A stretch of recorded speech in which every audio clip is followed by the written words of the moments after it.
The night my boyfriend called me a puppy, I didn't yell, I didn't cry, I didn't threaten to leave. I looked him straight in the eyes and said one word. Woof. He laughed because he thought I'd surrendered. 2 hours later, I was gone.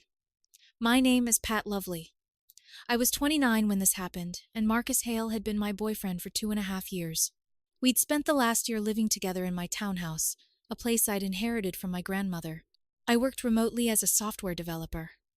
Marcus, 31, worked in pharmaceutical sales. He traveled constantly, dressed well, made more money than I did, and somehow those facts had slowly become evidence in his mind that he was the more impressive person in our relationship. It hadn't always been that way, but during the last several months, something in him changed. Or maybe I finally started noticing what had always been there. He interrupted me in front of friends, rolled his eyes when I talked about work, called me sweetheart, in that particular tone that made the word sound less affectionate than insulting. At dinner parties, he'd joke that I was too sheltered for the real world. Pat's idea of danger is deploying code on a Friday, he'd say. Everyone would laugh, including me. That was how I survived it for too long, by laughing before anyone noticed it hurt. Then came Elena. Elena Voss was Marcus's personal trainer. At first, I genuinely didn't care. Marcus had been going to the same gym for months, but suddenly, Elena's name appeared everywhere. Elena said this. Elena recommended that. Elena thought we should try this restaurant. Then the messages started coming after midnight. Marcus would turn his phone face down whenever I walked into the room. One night, at nearly 1 a.m, his screen lit up beside me. Elena, you still owe me for today. Marcus grabbed it immediately. I waited until the next evening to bring it up. He was standing in the kitchen filling his water bottle before heading to the gym. Marcus, can we talk? He sighed before I'd even finished. What? The texting with Elena makes me uncomfortable. His expression shifted into amusement, not concern. Amusement. Especially at 1 a.m, I continued. And the inside jokes. I'm not accusing you of anything. I'm asking you to respect a boundary. Marcus stared at me, then he laughed. Oh my God! What's funny? You're jealous of Elena? That's not what I said. Pat, she's my trainer. And I'm your girlfriend. He shook his head. So what exactly are you going to do about it? That sentence landed differently. I folded my arms. I'm setting a boundary. Marcus stepped closer. Listen to yourself. I'm asking for basic respect. He moved until he was standing directly in front of me. Then he smiled. You think you're intimidating? I hadn't been trying to intimidate him. But he kept going. Look at you. You code from home. You spend Friday nights playing board games. You apologize when someone else bumps into you at the grocery store. His smile widened. You're not scary, babe. Then he patted the top of my head. You're a puppy. Something inside me went completely still, not broken. Still, Marcus apparently mistook my silence for defeat. Aw, the puppy's upset. He made a little barking sound. Maybe go lie down in your office and calm yourself down. I stared at the man I'd loved for 2.5 years and realized something that should have been obvious much sooner. He wasn't accidentally hurting me. He was enjoying it. So I smiled faintly. Woof! Marcus burst out laughing. Exactly. At least you know what you are. I walked into my office and closed the door. Then I opened a folder on my computer I'd created 3 weeks earlier. Marcus didn't know about it. He didn't know I'd noticed how quickly his contempt was escalating. Didn't know I'd quietly separated every shared account. Didn't know I'd changed my important passwords. Didn't know there were packed bags hidden behind storage boxes in the garage. And he definitely didn't know about Catherine. My best friend owned a small cabin several states away that she rarely used. 10 days earlier, I'd called her. If I suddenly need somewhere invisible for a few weeks, can I use the cabin? There'd been a pause. Then Catherine said, Tell me when. That evening, Marcus left for the gym. With Elena. Naturally. The moment his car disappeared, I started moving. His number. Blocked. Social media. Blocked. Email. Blocked. I activated the new phone number I'd already arranged and deactivated my social accounts. Then I sent one message to our mutual friends, taking some time offline for myself. I'm safe. Please don't share my contact information with anyone. No accusations. No explanation. No dramatic goodbye. I loaded my essentials into my car. Everything was already packed. On the kitchen counter, I left Marcus one note. The house expenses are covered through the end of the month. Your belongings are safe. Please move out by the 30th. Do not contact my family looking for me. Then the puppy drove away. About an hour later, Catherine texted my new number. Marcus called me, screaming. What did you tell him? Haven't heard from you in weeks, like we agreed. I smiled for the first time that night. Perfect. 3 dots appeared. Pat, he sounds seriously unhinged. I looked through the windshield at the empty highway stretching ahead of me. That's why I'm driving to a cabin he doesn't know exists. Over the next several days, Marcus searched everywhere. He called my parents. I'd already warned them. He drove to my older sister's house. She truthfully told him she didn't know where I was. Then he contacted my employer. My boss already knew I planned to work remotely from different locations for several weeks and simply told Marcus that my private location wasn't company information. Then Marcus filed a missing person report. Police located me quickly, confirmed that I was safe and had left voluntarily, and closed the matter. I thought that would finally make him understand. It didn't. On day 5, my boss called. Pat, someone contacted us, asking strange questions about your employment. I sat upright. What kind of questions? He claimed to represent some verification company. Wanted your current location. My stomach tightened. Did you give him anything? Absolutely not. Then my boss hesitated. This sounded like a private investigator. I stared through the cabin window at miles of trees. Marcus had hired someone to find me. Not because I owed him money. Not because I had his property. Not because I was missing. Because I had left him. And apparently, in Marcus's mind, I wasn't allowed to do that. Through mutual friends, I learned he'd begun posting pictures of us online. Please come home, Pat. We can work through this. Mental health isn't a joke. If anyone has seen her, contact me. For a moment, I wondered whether people would believe him. Then the comments started. I won't you call her a puppy at Brad's party? Another appeared. Marcus, weren't you telling everyone last month that Pat was too boring to marry? Then another. You spent 2 years embarrassing her. Now you're worried? Marcus started deleting them, but screenshots were already circulating. Meanwhile, inside my townhouse, he discovered something else. He couldn't control the security system, or the smart home devices, or several streaming accounts. Everything important was registered to me. He tried changing the locks. The locksmith refused after checking ownership. He attempted to transfer the utilities. That didn't work either. For the first time since I'd known him, Marcus was living somewhere he couldn't control, and his private investigator still couldn't find me. I thought eventually he'd accept reality. Instead, 12 days after I disappeared, my sister forwarded me a screenshot. Marcus had contacted someone from my past, my ex-boyfriend from college. He wanted to know whether I'd ever shown signs of instability, paranoia, or a tendency to disappear without warning. My ex sent the screenshot to my sister with one question. Is Pat safe? Because her boyfriend seems insane, I read it twice. Then I corrected him. Ex-boyfriend. Marcus just hadn't accepted that part yet. And what he did next would make hiring a private investigator look almost reasonable. Marcus didn't stop at contacting my ex-boyfriend. Apparently, once he realized he couldn't physically find me, he decided the next best thing was proving I wasn't capable of making my own decisions. He actually contacted a lawyer about getting power of attorney over me. His argument was that my sudden disappearance proved I was mentally unstable. The lawyer asked for evidence. Marcus had plenty. Unfortunately for him, every piece proved the opposite.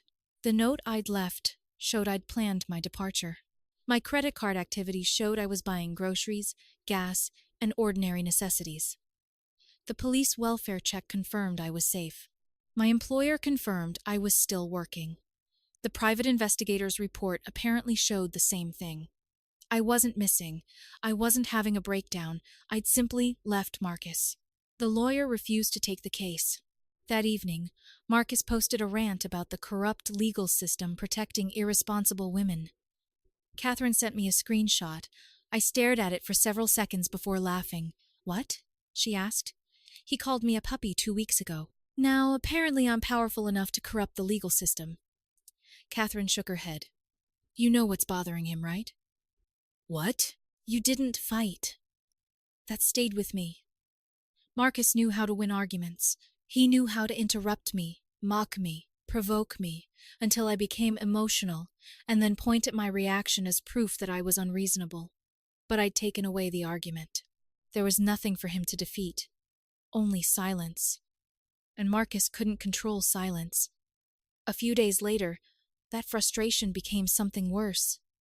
Catherine came into the cabin holding her phone. "Pat." Something in her voice made me close my laptop. "What happened?"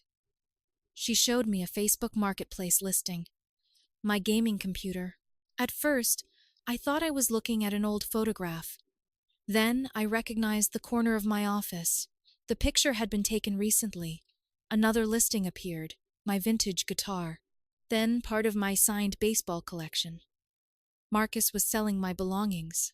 For the first time since leaving, I felt genuine anger. Not because of the money, because those things were mine, and he was still behaving as though anything connected to me belonged to him. I called the police. "I'd like to report a theft in progress. My ex-boyfriend is selling property from my house." The dispatcher hesitated. "Does he live there?" "He's a guest. I own the townhouse. His name isn't on the deed. I can provide serial numbers and purchase records for the items he's selling." Officers were sent over. The timing couldn't have been better. Marcus was apparently standing outside handing my PlayStation to a buyer when the police arrived. According to the report I received later, Marcus tried explaining that I'd abandoned everything. "I need money for rent," he told them. There was one problem. There was no rent. I owned the townhouse. Marcus had never paid a mortgage payment, property tax, or maintenance expense. The officers made him return the items. Then they asked him for a lease. He didn't have one. Utility bills?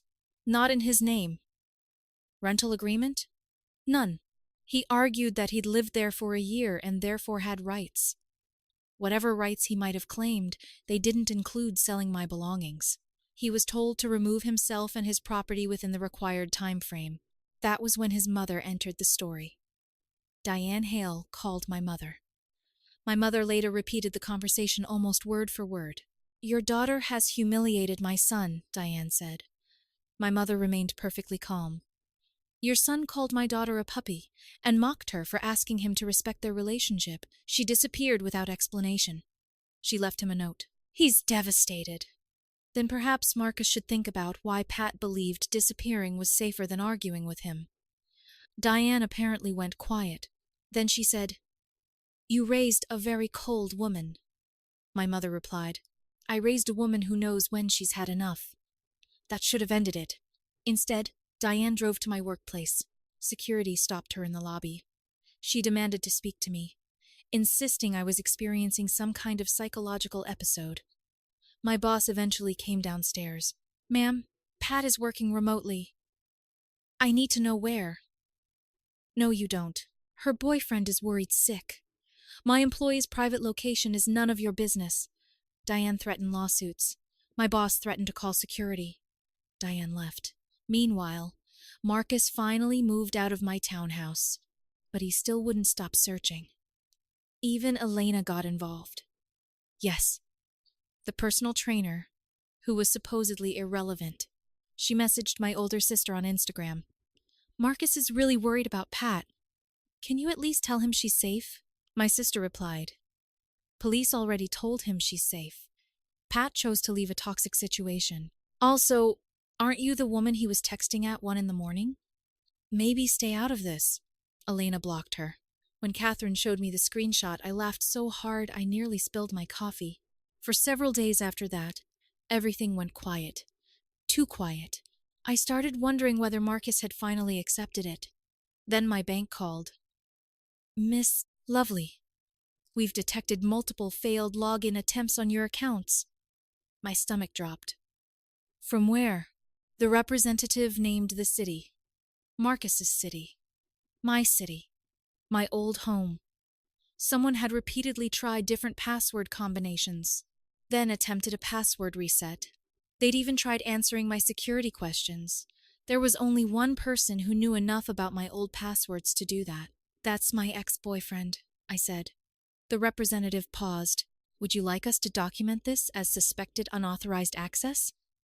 I looked through the cabin window. I'd spent weeks doing everything possible not to retaliate. I hadn't posted about Marcus, hadn't contacted his employer, hadn't exposed him publicly. I'd simply left. And he'd responded by hiring someone to track me, contacting my family, trying to sell my property, and now attempting to enter my bank accounts. Yes, I said. Document everything. That changed the situation. Marcus wasn't dealing with my friends anymore. Or my mother. Or some locksmith refusing him service. Investigators contacted him about the attempted unauthorized access. He panicked. From what I later learned, Marcus immediately started blaming everyone around him. His mother had encouraged him. The private investigator had given him ideas. He was only trying to confirm I was alive. None of those explanations changed the digital records. His IP address, the timestamps, repeated password attempts, the password reset request. He received a formal warning that any further attempt could bring serious consequences. I thought fear might finally stop him. Instead, humiliation made him reckless. That night, Marcus posted everything about me that he could remember. My employer, my job title, my approximate salary, information about my parents, personal details I'd trusted him with during 2.5 years together. His caption read, "Since Pat wants to play games, here's the truth about the puppy who abandoned me. Maybe her next boyfriend should know what kind of woman she really is." The post lasted less than an hour. Screenshots lasted forever. His own friends turned on him. "Marcus, delete this. This isn't normal. Dude, she left you. Leave her alone." Then his cousin posted the comment that apparently sent him over the edge. "This is why she left, isn't it?" Marcus deleted everything. Too late. My company learned what had happened and sent him a formal cease and desist warning regarding harassment and disclosure of employee information. For the first time, I had enough documented behavior to seriously consider a restraining order. Catherine wanted me to file immediately. My mother did too, but I hesitated. Not because I felt sorry for Marcus, because I wanted everything documented properly. I had started saving every screenshot, every voicemail forwarded by relatives, every police report, every strange message, every attempt to locate me. I created folders by date. Marcus thought the quiet woman had disappeared. What he didn't realize was that the software developer in me had been doing what I did professionally whenever something went wrong, logging everything. And Marcus had just created one hell of a record. Then his employer found out. Marcus worked in pharmaceutical sales. His company trusted him around sensitive information, medical professionals, expensive samples, and major accounts. Having investigators asking questions about attempted, unauthorized access to someone else's financial accounts wasn't exactly compatible with that image. Marcus was suspended, pending an internal review. Then someone sent his employer screenshots. Not me. I still don't know who did it. But they received everything.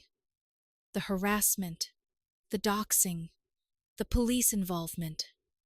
His public claims that I was mentally unstable, and the posts where he'd mocked me, long before I disappeared.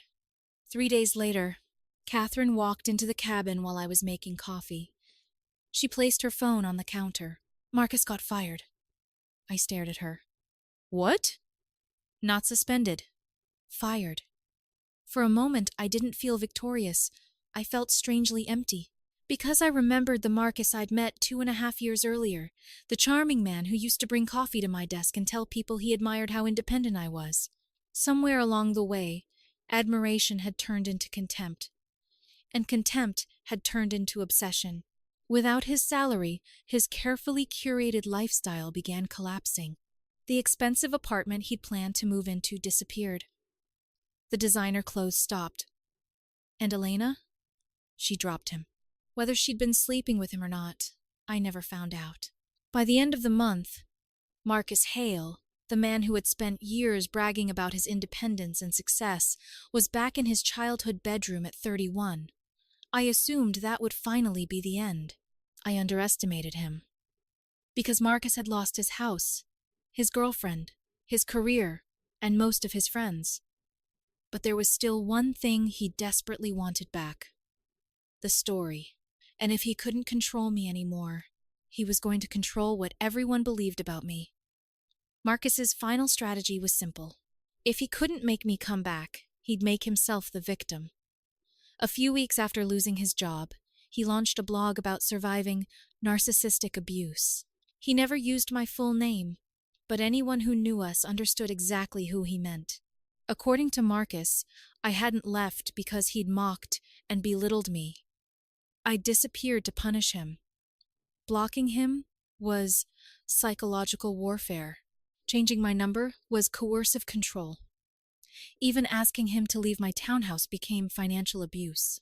Then he started accepting donations to help him recover. That was when I stopped staying silent. For weeks, I'd saved everything. Screenshots, police documentation, voicemails, the attempted bank access, his deleted doxing post, and one recording Marcus didn't know existed. Our final argument. You could hear me calmly asking him to stop the late-night texting with Elena. Then his laughter. "You're not scary, babe. You're a puppy." His barking noises. Then my answer. "Woof." But the most damaging evidence came from a mutual friend. It was a video from a party we'd attended months earlier. I wasn't in the room when someone asked Marcus whether he saw himself marrying me. Marcus laughed. "Pat? She's lucky I'm even dating her." Then, "She wouldn't survive without me." I watched it once. That sentence settled something inside me. Marcus had spent months telling everyone my disappearance proved I was unstable, yet I'd survived perfectly well without him. So I created a website. No insults, no dramatic accusations, just dates, screenshots, recordings, and documentation. I titled it, The Real Story. Within days, Marcus's narrative collapsed. People compared his claims with the evidence. His donation page disappeared. Acquaintances started messaging me to apologize for believing him. I didn't answer most of them. I didn't need everyone on my side. I just needed Marcus to stop rewriting my life. 4 months after I said woof, I returned home. I changed the locks again and sat alone in my living room. No footsteps upstairs. No sarcastic comments from the kitchen. No phone lighting up at 1 a.m. Just silence. Marcus had taught me to associate silence with weakness. Now it felt like freedom. Eventually, I started seeing someone named Daniel. We met at a board game cafe. When I told Catherine, she laughed. Marcus would hate that. That might be my favorite part. I didn't rush anything. Daniel didn't try to rescue me. He simply treated my boundaries like normal things instead of challenges. Marcus, meanwhile, remained with his parents and took a retail job while trying to rebuild his career. Even his private investigator eventually contacted me. "I wanted to apologize," he said. "You were doing your job." Still, the way Marcus described you didn't match what I found.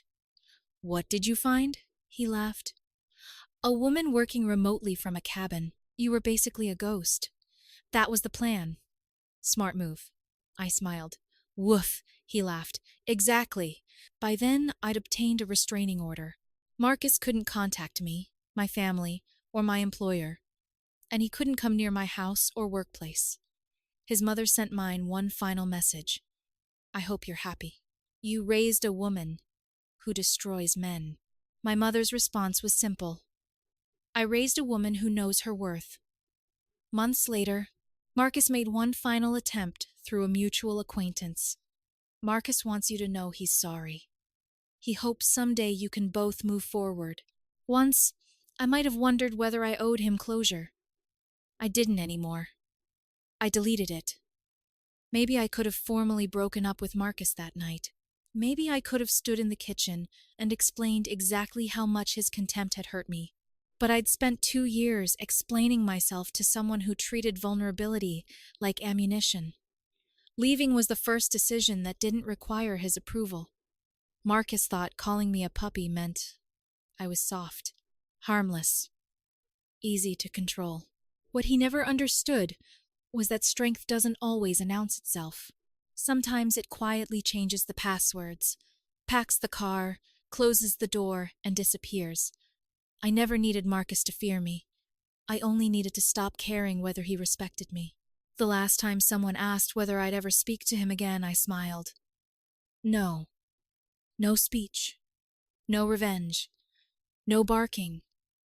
The puppy had already gone home, and this time, the door was locked.